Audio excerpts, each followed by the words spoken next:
Oh my god. Movies versus games. It's a question as old as time itself, but anyone who actually has a basic understanding of each medium will claim that video games are superior because of player input. In a film, you can't just go, I want that guy to die, and BOOM! Daddy, I want a squirrel. Get me one of those squirrels. I want one. You have many marvelous... But in a video game, it's you, the player, making decisions that influences the game's world, and therefore you are able to find an enriching escapism and immersion into said world far better than any film. Games also give you the freedom to submit to the voices in your head without any repercussions. You want to gamble all your money? Go for it. In the real world, you're still broke. You want to romance Pan Am? Do it. You still don't have a girlfriend. Oh my god! You want to commit a mass shooting? Do it. And do it in the real world as well. Do it. Do it. And stop taking your meds. That would be cool. You should do that, yeah. You should also kill you. But this brings about a question. If the world is so important, then how should it present itself?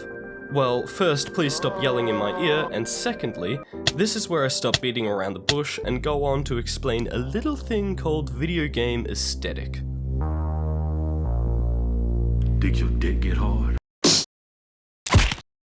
Call it what you want, aesthetic, atmosphere, vibe, style, but it's basically how the game uses sight and sound in a creative and pleasing manner, just like your mum. And this is something that can make even the oldest video games still feel fresh and engaging. The orange sunsets of San Andreas, the towering titans of Shadow of the Colossus, the unending dungeons and mountains of Skyrim, and the Hollywoodized deserts of Red Dead Redemption.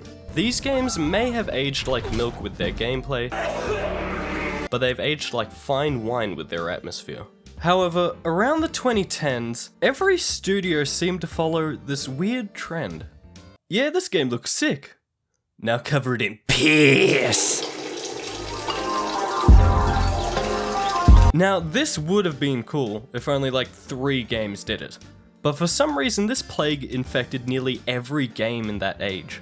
However, even if this may appear like a lame and generally safe excuse to make their games feel more mature than they really are, it's still a demonstration of a nostalgic and iconic connection to aesthetic we can all have during such a classic era. I mean, when you look at this, you know it's Modern Warfare 2, and you feel such a strong connection to it. Yes, I am saying I'm nostalgic for piss. Shut up. But each game has its own unique way of using aesthetic to draw you into its world. A big AAA game has a larger focus on its graphical capabilities and detail, but an indie game uses their small budget as their greatest strength. 12 Minutes is a game that instantly sucks you in with its top-down bird's-eye view and the use of brushstroke textures, almost like we are a witness to this story. And the story is, well, it's just one massive what the f gonna stick. No. No, don't touch me! No! Whoa, tell me what's going on. Hey. Other indie games like Journey and Firewatch do the same thing with simplistic textures but awe-filling vistas. But we also have Subnautica, which delivers an aquatic world with small fishy, big fishy, and scary fishy. My peripheral that. Fuck you! Are you kidding me? Cuphead is a game that's staggeringly incomparable with its swinging jazz and amazing 1930s-esque rubber-hose art style, which was all painstakingly done by hand, so the artist felt 12% of the pain I had playing this game.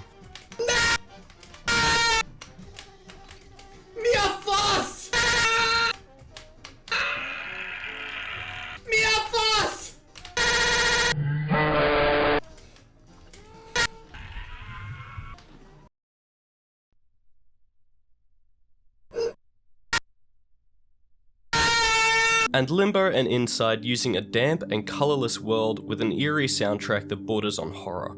Hollow Knight, Animal Well, Celeste, Hotline Miami, Inscription, and so many more have something to offer.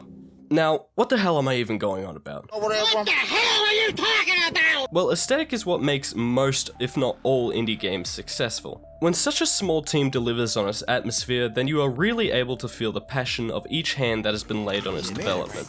What the dog doing?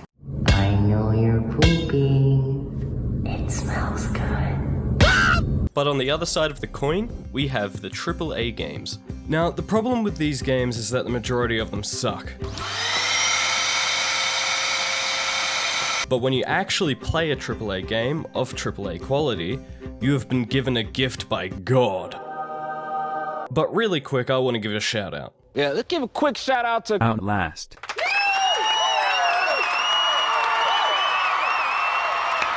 Everything about this game feels AAA, both in terms of atmosphere and delivery. But it's actually made by an indie studio. Congratulations, Red Barrel, you really did it. Now, Outlast is absolutely terrifying. The incredibly rude jump scares, relentless gore, and tense chases with the lung-filling music all culminate for an experience that'll make you clench your asshole tighter than a hydraulic press.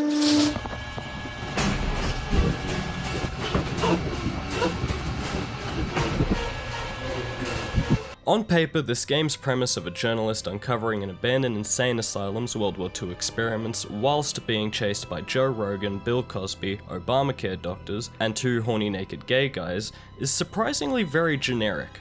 But it has a trick up its sleeve. Actually, I don't really find this game scary at all. No, it's not very scary.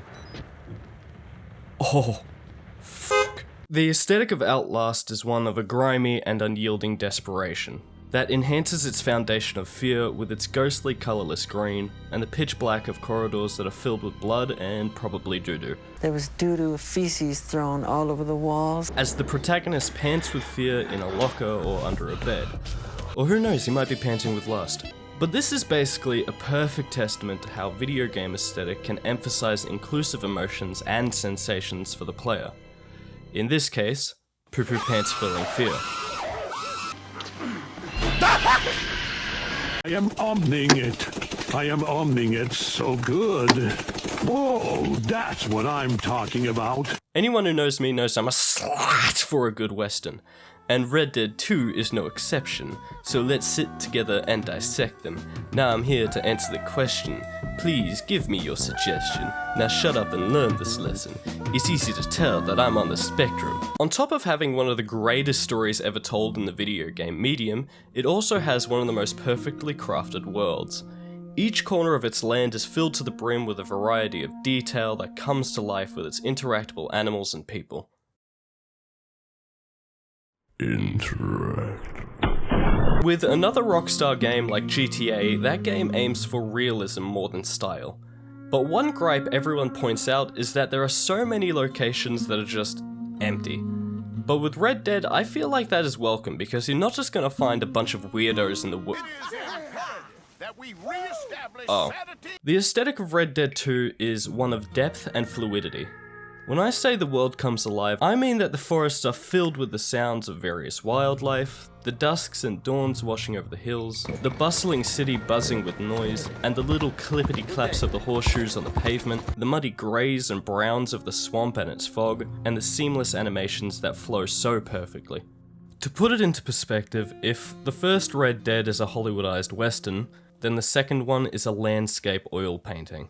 I could go on for hours, but the music, the ambience, just everything has so much depth and variety. Like, brother, horse balls grow and shrink. Red Dead 2 is a game that's designed to be taken slowly, and when you do, its world presents itself so effortlessly.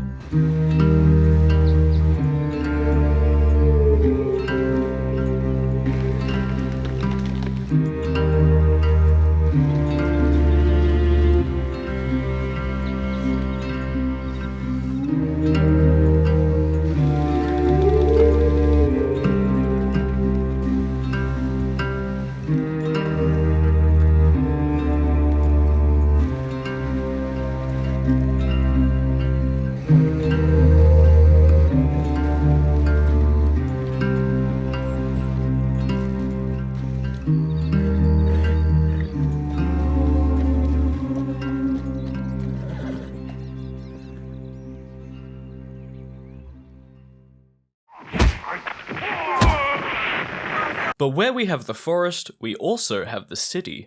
Hundreds of games are based in New York for some stupid reason. Thank God none of them are in Michigan. But the best city in any video game is Night City in Cyberpunk. Bitch! bitch! Now, when Cyberpunk was first announced, people were treating it like the second coming of Jesus Christ. But when it launched, people were met with, oh.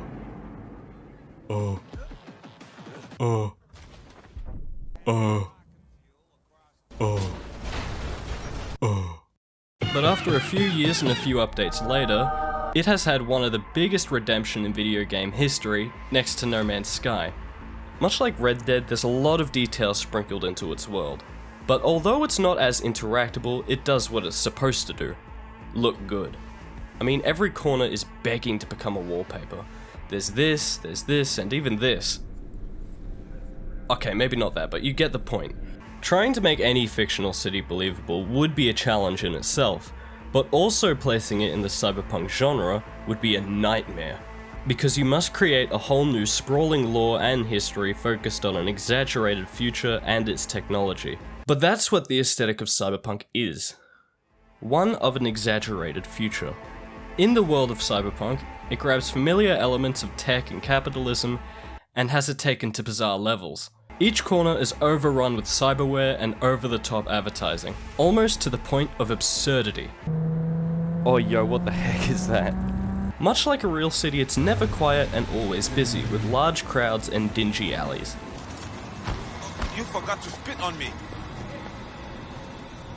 The color palettes of blue and red mixing together with a neon sign-like atmosphere as this recognizable yet embellished future has infested its every corner. The keyboards, the microwaves, the jackets, like there's a f***ing gun vending machine. In short, each NPC, store, weapon, building, and mission needs to have some reflection of all of this. And Night City in Cyberpunk absolutely crushes it.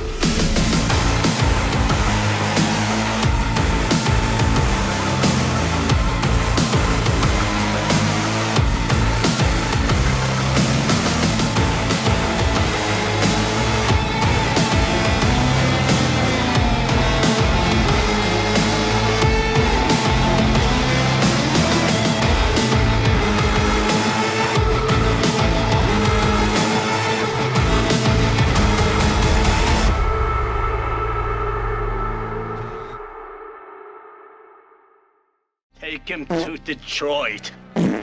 No, not Detroit! Now, remember when I said thank God there are no games based in Michigan? I forgot about this game. Detroit Become Human is a game akin to Telltale type experiences, called interactive stories. The differences that these games hold apart from conventional video games is the sacrifice of player choice in order to tell a controlled and linear narrative.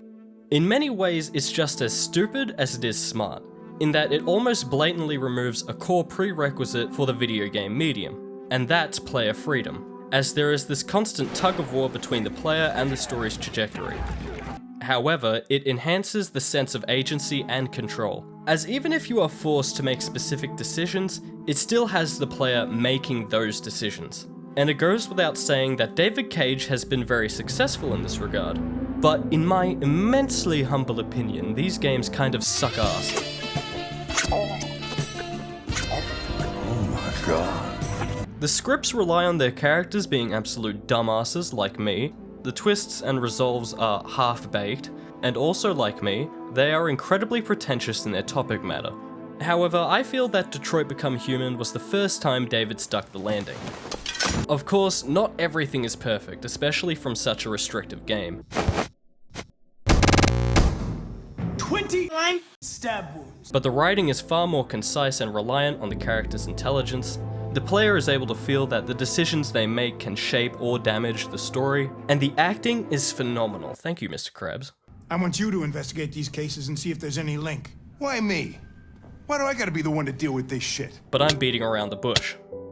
Again. One thing Detroit has over its predecessors is its atmosphere, because its aesthetic is one of a familiar future, and I believe it instantly nails this aesthetic from its very opening. Please, please, you gotta save my little girl. Wait. You're sending an android? All right, ma'am. You need to go. You can't do that. Why aren't you sending a real person? The game sets the stage with its use of silent world building as the player is drip-fed pieces of how this world works, in this Sherlock Holmes-esque noir investigation, with an underlying tension of failure.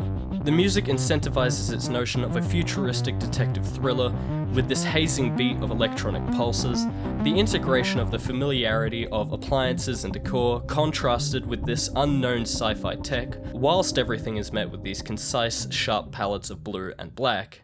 And then things get real. Stay back! Don't come any closer or I'll jump! No, please, I'm begging you! And now the player is met with the most incentivized feature of the game: action and consequences. Hi, Daniel! My name is Connor. How do you know my name? I know a lot of things about you. But what am I getting at with this? Well, when a game sets off, it needs to express to the player what worlds they are stepping foot in, and the best way to do this is its use of aesthetic. And I cannot stress enough not just how perfectly this game does it, but how good this opening really is.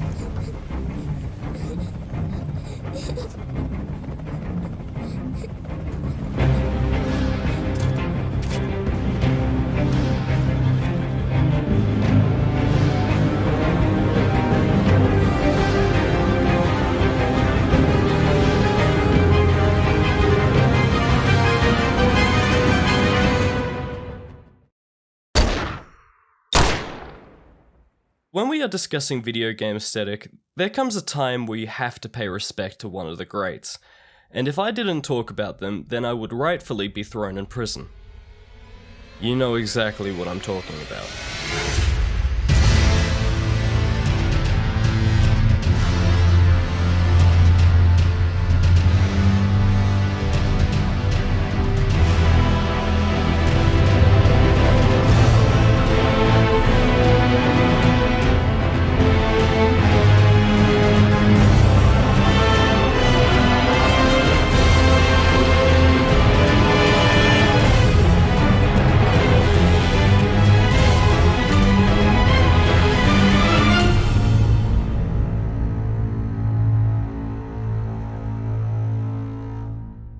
Did your dick get hard? I've said it before, it's their worlds that tell the story, as mongo bongo as those stories are. The loathsome dung eater. But it's the dark fantasy world with its beautiful views and gothic Lovecraftian eldritch horrors, just like your mum, is what makes From Software so unique, regardless of its setting, be it dark fantasy, Japan, or Britain. He's a fucking shithole! I hate the fucking place! I fucking hate it! Yeah, this is just Britain. But due to From Software's success, there came a rise of the subgenre called Souls-like, that uses similar game mechanics and level design. However, they are never as good as From Software. But why? Well, there is more thought put into the environmental storytelling, level design, items, enemies, and overall gameplay, but it's really just because From Software are far more grand in their presentation. Because the aesthetic of From Software is one of insignificance. Basically, each game likes to say, here's a toothpick, now go fight God.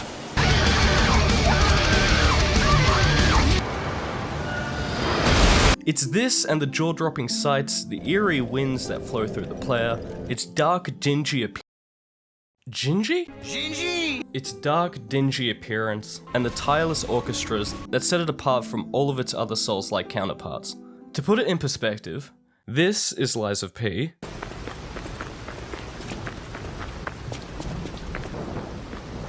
and this is Dark Souls 3.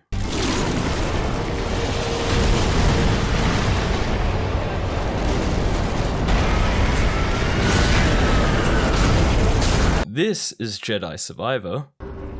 We gotta find that yacht before the Empire does. And this is Elden Ring. A lowly tarnished. Playing as a lord. I command thee.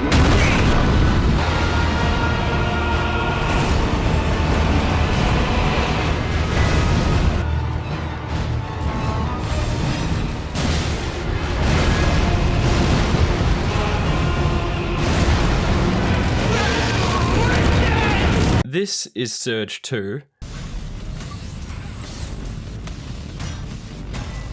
And this is bloodborne.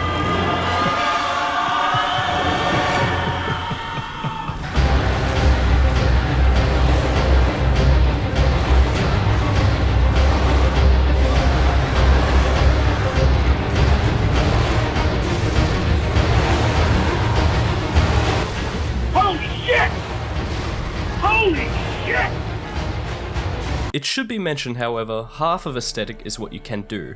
When the visual appeal of your actions start playing in harmony with the world, you find yourself embracing the game in a newfound light. Because it's you swinging between buildings as Spider-Man, it's you hunting bounties in the forest as a cowboy, it's you breaching and clearing a room as a cop, and it's you as John Wick. Ooh. And it's through this mentality that I understood the appeal of The Witcher and Ghost of Tsushima. When I first played both of these games, I hated them. You're not that guy, trust me. You're not that guy. Because I thought it was clunky in every aspect, from story to combat. But because of how much everyone loved them, I kept playing, hoping to find something that I was missing. And I did. In The Witcher, every inch of dialogue from the most meaningless missions are thought out and have depth. And in Ghost of Tsushima, it is one of the slickest and most stylized games in terms of presentation to ever exist. And I mean, just like, look at it. Ooh, ah, ooh, yeah, ooh, oh yeah, ooh, ah. But what made me understand this is that it's you hunting monsters for coin, and it's you battling as a samurai. And now, I absolutely love both of them. Hooray! But this brings about another question. Can aesthetic carry a video game? Well, the answer is, yesn't.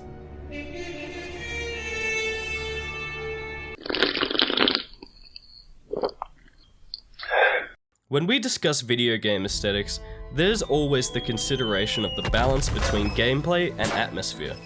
I remember when Forspoken was shown off, people were stunned with how good the graphics looked. And then it released.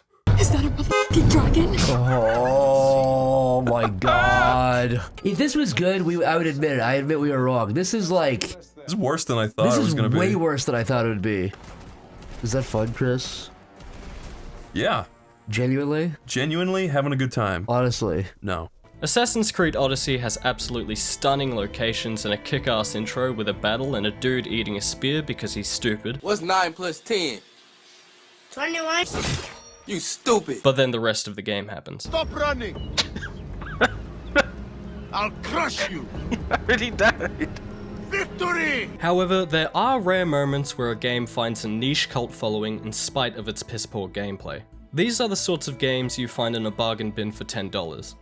And because even the stinkiest, poopiest, foreskinniest games can have good graphics, players become blind to the fact that the game they're playing just really isn't good.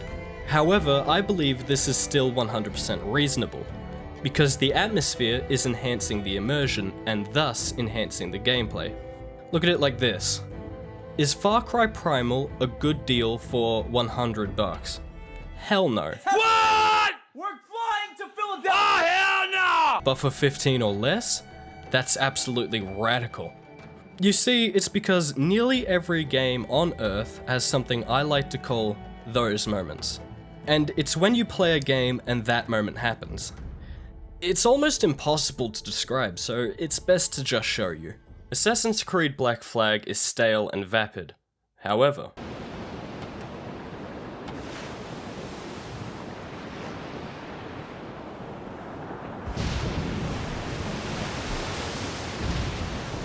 Days Gone is cheesy and rough.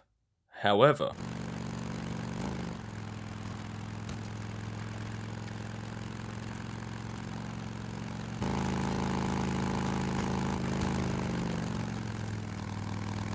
Mirror's Edge is boringly bland. However,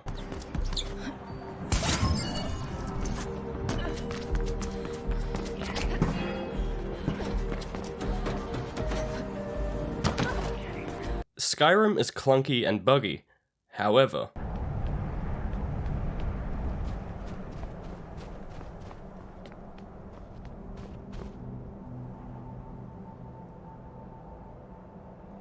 but now this is where I talk about Ubisoft. Ubisoft is regarded as one of the worst video game publishers to ever exist. Their gameplay is lifeless, their exploration is repetitive with copy and paste missions, and their stories are lame. This is lame. Ow! You're lame! However, their worlds... Oh, this is stupid. I believe their best work is The Division. Its gameplay is hit or miss, but mostly miss, but its world is filled to the brim with so much detail that I feel like it rivals a Rockstar game. The bleak, apocalyptic atmosphere incentivized further by the scattered cars, empty stores, littered garbage, synth-heavy soundtrack, and the blankets of snow. All of this is what would make me forgive The Division for cheating on me. And much like Red Dead Redemption, the fact you are forced to move so slowly throughout its world, the better it employs its atmosphere. However, the missions, activities, story, and incentives are incredibly lifeless and repetitive, to the point that the grind is the gameplay.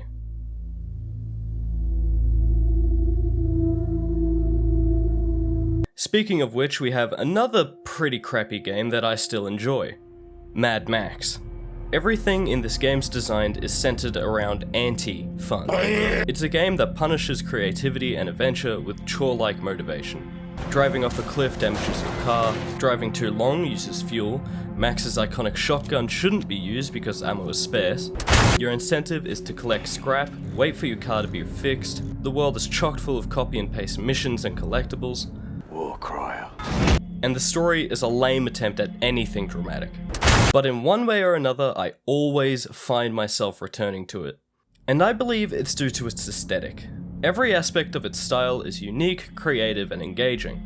The cloud-scattered skies reflecting the sun, the leftover folly of humanity, be it broken windmills, sunken ships, or destroyed bridges, the slow-mo explosions of red and orange in car chases, the screaming engines as you pave through the desert, and the bleak, somber music that fills the space of the wasteland. Also, it is very Australian. Griffer can help. Help you venture down to where you daren't go yourself. And lay bare your true promise. But because of all this, the game has found a passionate fan base who claim it to be underrated and underappreciated. But I believe the best thing this game does is handle its bleak world in a self-contained effort.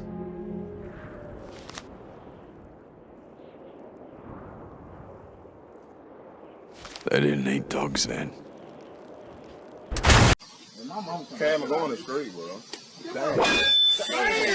But now, let us answer the question. What video game has the greatest aesthetic ever made? Well, that's subjective, so shut up. But I believe the answer should be obvious.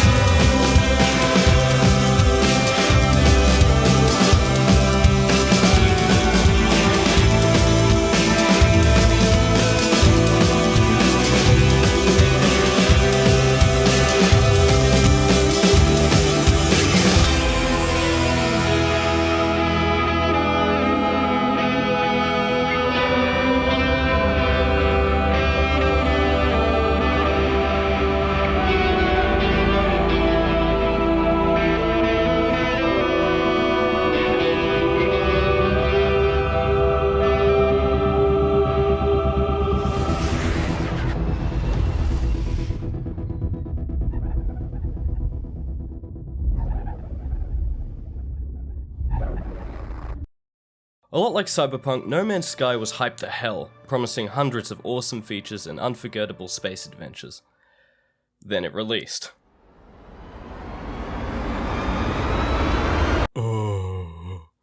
And my game crashed. What do you know? We're jumping. Alright.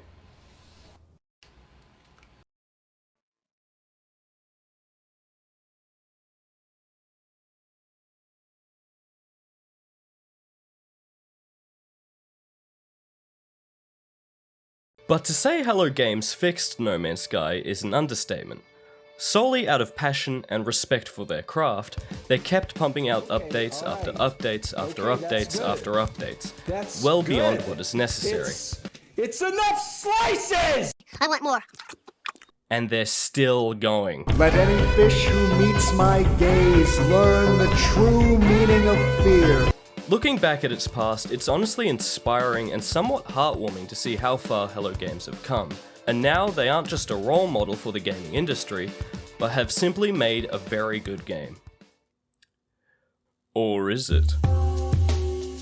Don't get me wrong, I absolutely adore this game, and it's actually up there in my top 10 favorites. However, it has a problem that a lot of other games have. Incentive. You don't play No Man's Sky going, I want to build a base, I want to explore planets, and I want to build a fleet. No, you don't want to, you need to. Akin to other survival games like Minecraft or Subnautica, you go out hunting and gathering resources to build certain items or objects. And much like those games, it becomes monotonously time-consuming. This is, again, where the grind becomes the gameplay.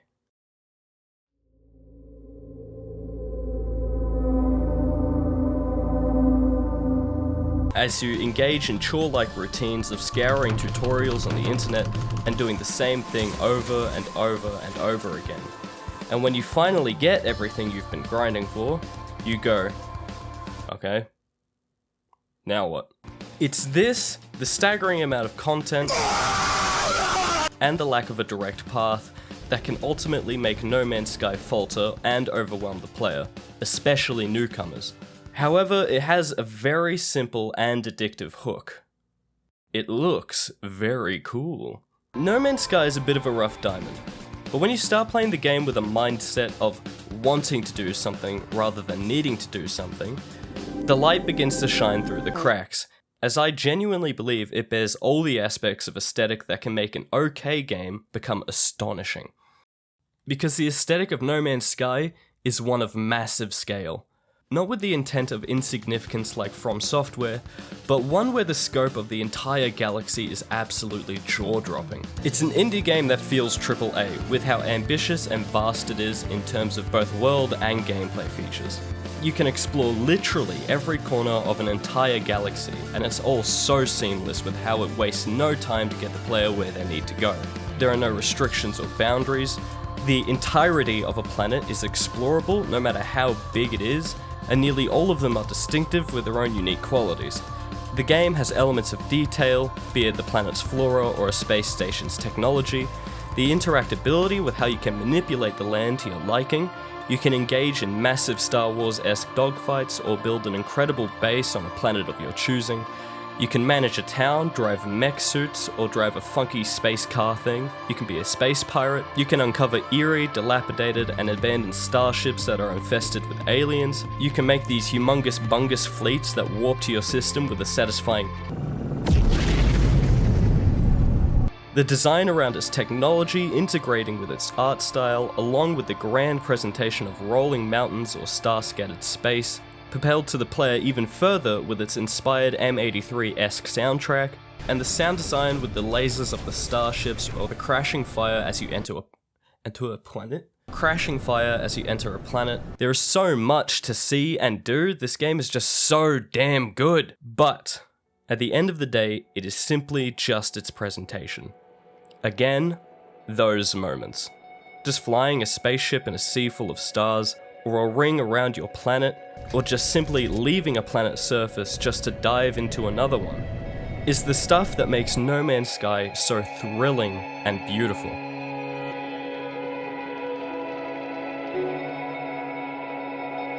When we started No Man's Sky, I wanted people to feel like they had stepped into the cover of a science fiction novel. It's now so far beyond what we ever thought was possible when we started out. No Man's Sky is a game that we all truly love. With every update, we just want to surprise. Terrain is more detailed, far more varied, with huge mountains and these massive features.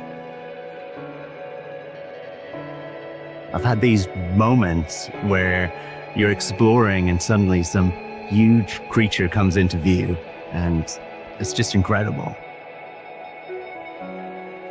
My favorite thing in the game might just be flying through the clouds and out into space. when you land on a planet, all the tech, it combines to create an emotion. That feeling of knowing that no one has ever been on this world before. I think it's what makes this game really special. I'm so proud of the team and the love they're pouring into it.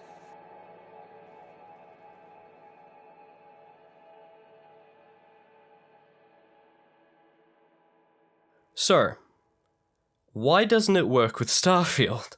Gamers respects me. It laughs with me, not at me. You stupid. Both games are incredibly similar, and Starfield is a very good-looking game with some engaging gameplay. However, me and everyone on Earth shit on this game all the time. Busy. Talk to you later. Well, this is because the game itself is half-baked and shallow, and had nothing to offer in nearly every regard. Despite its unique style, it's just not enough to save it. However, I still had fun with this game. What? But this is something that most people don't understand. Just because you had fun with a game doesn't mean that the game is good. What? For example, I had a lot of fun with Assassin's Creed Valhalla. What? Every game has something to appreciate, but you're still allowed to willingly acknowledge its shortcomings. But it's really just unfortunate, because the detail of the NASA-esque artistry of Starfield's aesthetic is fantastic. Say that again? But I'd rather play Skyrim any other day because the majority of the gameplay is this. See, like in Fallout, like if you have to run for literally like 3 to 4 minutes, like there'd be like a weird little like rad roach over here, and then over here there's like a baby in the trash, but it's actually a grenade, and then like you're listening to like the cool radio or something.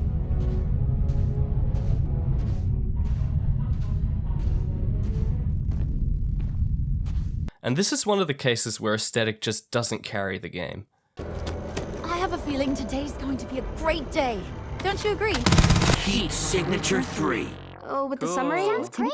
Get on with it! Okay, here's my conclusion. Just listen to me, you dumb idiot. At the end of the day, video games are more than just their gameplay. When a game uses their aesthetic effectively, they elevate beyond just a fun time, and become an experience that's more akin to literal art.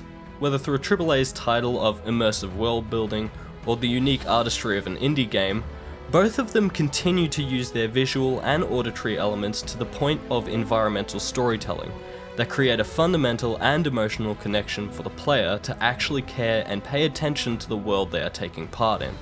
But while aesthetics alone cannot always make up for poor gameplay, when both elements finally start working together, that's where the magic happens. And it's this balance between gameplay and aesthetics that makes video games stand apart from other entertainment mediums, ultimately creating memorable and immersive experiences that are truly unforgettable. Look, what I'm trying to say is just porn. I'm deadly when I pull a pin out. Fuck that, that ain't hip hop, it's something else. Don't be mad cause your career's in the ninth inning. I'm deadly when I pull a pin out. Fuck that ain't hip hop, it's something else. Aha! You didn't count on my loyal army of prostitutes, did you?